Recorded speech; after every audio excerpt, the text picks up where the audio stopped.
Hello, dear students. How are you? I hope you all will be fine.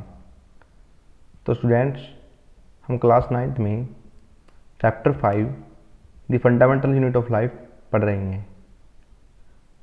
तो हमने previous class में types of organism के बारे में पढ़ा था और सेल के बारे में पढ़ा था। हमारा आज का टॉपिक होगा what is cell made up of, कि सेल किस चीज़ की बनी होती है। हमने प्रीवियस क्लास में पढ़ा था कि सेल है जो structural and functional unit of life होती है। तो आज का हमारा टॉपिक क्या होगा कि जो कोशिका है या फिर सेल है वो किस चीज़ से बनी होती है। What is cell made up of, कि सेल है जो कोशिका है किस किस चीज़ से बनी होती है। तो चलो स्टूडेंट्स स्टार्ट करते हैं। Every cell have mainly 3 features, प्रत्येक सेल के क्या होती हैं, मेनली 3 कंपोनेंट या फिर 3 फीचर्स होते हैं। कौन कौन से? प्लाज्मा मेम्ब्रेन, न्यूक्लियस और साइटोप्लाज्मा। दोबारा रिपीट करते हैं, प्लाज्मा मेम्ब्रेन, न्यूक्लियस, साइटोप्लाज्मा। तो ये आपका एक सेल या फिर कोशिका का डायग्राम है।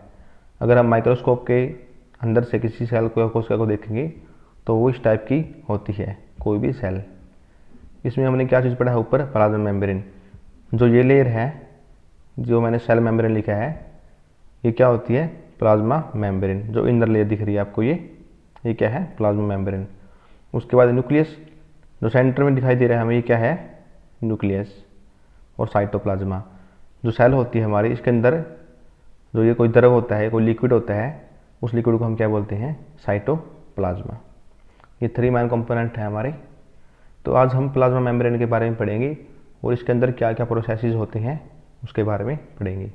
प्लाज्मा मेम्ब्रेन को हम सेल मेम्ब्रेन भी बोलते हैं, जो मैंने यहाँ पर लिखा है। प्लाज्मा मेम्ब्रेन या सेल मेम्ब्रेन दोनों एक ही चीज़ होती हैं।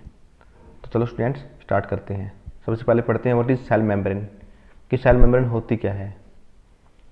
द प्लाज्मा मेम्ब्रेन, तो सेल मेम्ब्रेन को हम प्लाज्मा मेम्ब्रेन भी बोलते हैं। The plasma membrane allows the entry and exit of some materials, कि प्लाज्मा मेम्ब्रेन जो क्या अलाउ करती है, किसी चीज़ को इंटर करने में या फिर एग्जिस्ट करने में किसी चीज़ को अलाउ करती है।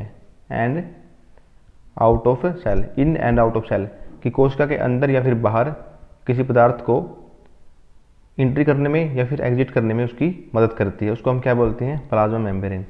जिस तरह ये प्लाज्मा मेम्ब्रेन है, अगर कोई वस्तु या फिर कोई भी मटेरियल इसके अंदर से इंटर करेगा तो इसके अंदर से इंटर करेगा, एक छाननी का काम करती है। ये एक किसी चीज़ को अंदर जाना है या ना जाना है उसके बारे में चीज़ डिसाइड करती है। It is also called selective permeable membrane. इसको हम क्या बोलते हैं? Selective permeable membrane. क्यों? क्योंकि यही सिलेक्ट करती है कि कौन सा मटेरियल या फिर कौन सा पदार्थ अंदर जाएगा या कौन सा पदार्थ बाहर अंदर नहीं जाएगा। ठीक है स्टूडेंट्स, तो ये था सेल मेम्ब्रेन। मटेरियल क्या होते हैं जो एग्जिस्ट करेंगे या फिर इंटर करेंगे सेल के अंदर? वो होते हैं गैसेज या फिर वाटर। तो हमने सेल की स्टडी की है, study of cell under microscope. अगर हम माइक्रोस्कोप से सेल को देखेंगे तो इस प्रकार की होती है। तो इसमें और भी कंपोनेंट है, जिस तरह एंडोप्लाज्मिक रेटिकुलम है, राइबोसोम है, वैक्यूल्स है, माइटोकॉन्ड्रिया है, एक लाइसोसोम भी होती है। तो स्टूडेंट्स इनको हम सभी को आने वाली नेक्स्ट क्लासेज में पढ़ेंगे। आज हम पढ़ रहे हैं प्लाज्मा मेम्ब्रेन या फिर सेल मेम्ब्रेन और इसमें दो प्रोसेस होते हैं। तो हमने सेल मेम्ब्रेन के बारे में भी पढ़ा है। आगे हम क्या पढ़ेंगे? व्हाट इज डिफ्यूजन, कि डिफ्यूजन क्या होता है। The process of movement of gases from the region of high concentration to the region of lower concentration through cell membrane. क्या है ये? Process of movement of gases, कि गैसेज के movement का प्रोसेस है from the region of high concentration. किस region से? जहाँ पर गैसेज हाई कॉन्सेंट्रेशन मतलब क्या है? जहाँ पर गैसेज ज़्यादा मात्रा में है। To the region of lower concentration, किसकी ओर जा रही है गैसेज? जहाँ पर गैस कम मात्रा में है। Through cell membrane is called diffusion, कि सेल मेम्ब्रेन के अंदर से इस तरह से पास होगी तो हम उसको क्या बोलेंगे? डिफ्यूजन बोलेंगे। चलो हम डायग्राम से समझते हैं कि अगर गैसेज की मात्रा बाहर ज़्यादा है और अंदर कम है। क्या है? अगर गैसेज की मात्रा या फिर कॉन्सेंट्रेशन बाहर ज़्यादा है और अंदर कम है तो गैसेज क्या होगी, बाहर से अंदर की ओर जाना शुरू कर देंगी। उसी को हम क्या बोलेंगे, डिफ्यूजन।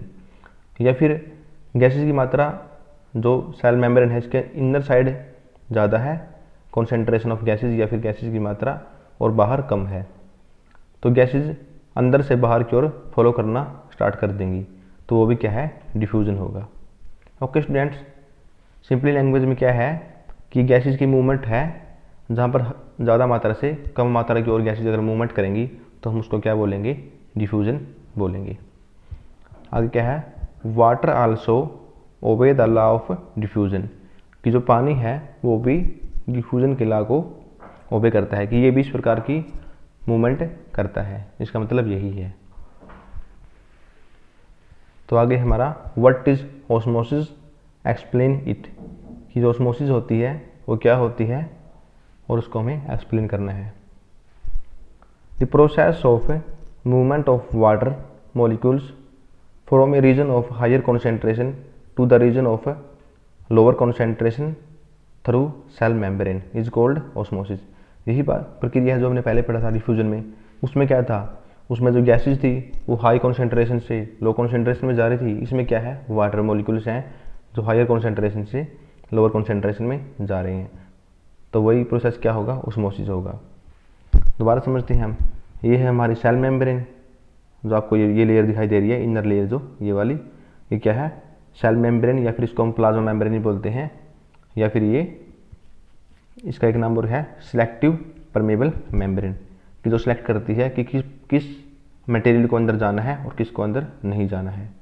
तो इसमें क्या होगा, इस लेयर के अंदर से जो वाटर का फ्लो होगा वो higher concentration to lower concentration, कि अगर वाटर बाहर ज़्यादा अमाउंट में है और नीचे इनर अमाउंट उसकी कम है, तो वाटर का फ्लो क्या होगा, बाहर से अंदर की ओर वाटर का फ्लो होना स्टार्ट हो जाएगा।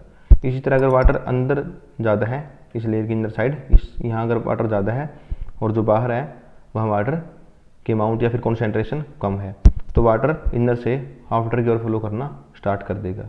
तो यही प्रोसेस है, इसको हम क्या बोलेंगे, ऑस्मोसिस। डिफ्यूजन में क्या होता है, मूवमेंट ऑफ गैसेज होता है, और ऑस्मोसिस में क्या होता है, मूवमेंट ऑफ वाटर होता है।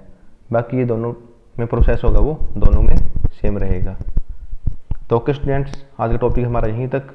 आगे हम कल की क्लासेज में हम नेक्स्ट टॉपिक के बारे में पढ़ेंगे, जो यहाँ पर दिए हुए हैं। वैक्यूल्स क्या होते हैं, माइटोकॉन्ड्रिया या फिर साइटोप्लाज्मा, न्यूक्लियस, इनके बारे में पढ़ेंगे। ओके क्लास, चैनल को ज़्यादा से ज़्यादा लाइक करें, सब्सक्राइब करें, शेयर करें। Thank you all of you.